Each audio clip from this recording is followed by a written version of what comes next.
Community conversation, we are joined by Phyllis Leffler, President and Board Chair for the Albemarle Charlottesville Historical Society, a member of the Center for Nonprofit Excellence. Hey, Erin. Thank you, Jacob. And Phyllis, thanks for coming in today. It's a pleasure to be here. Thanks for having me.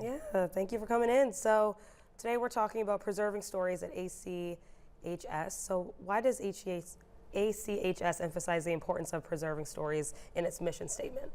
Well, because stories are what are told by people, and it's people who hold inside themselves the stories of their lives.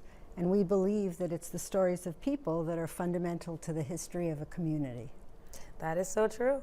And how do you decide whose stories to preserve?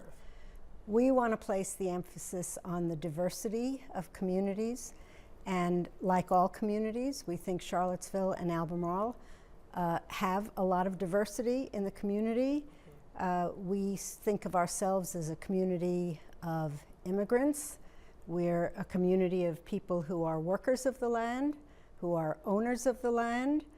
We're a community of people who are trained scholars, who are professionals, who are shopkeepers, who are service workers, and so many more. And we need to know one another's stories, and most importantly, we need to know how those stories intersect with one another, because it is the interconnection of those stories that help us understand who we are as a community. And it's the life experiences of people that shape their values, and the fabric of our lives are all interwoven together, and it's through that interweaving that we form community.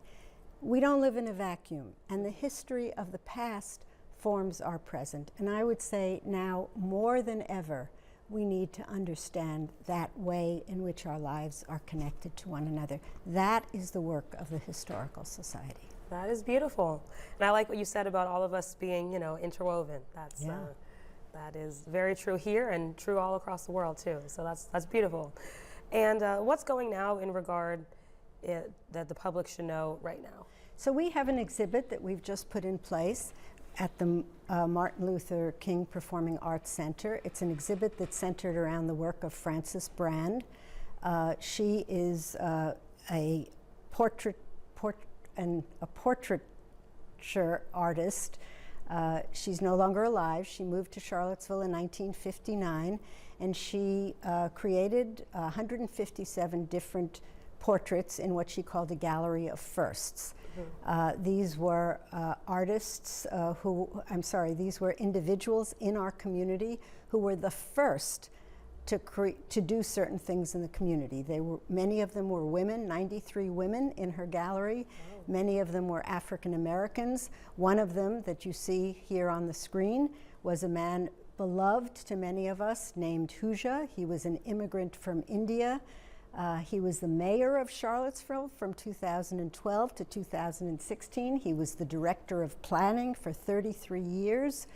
And we've taken it upon ourselves at the Historical Society to put a book out of these firsts.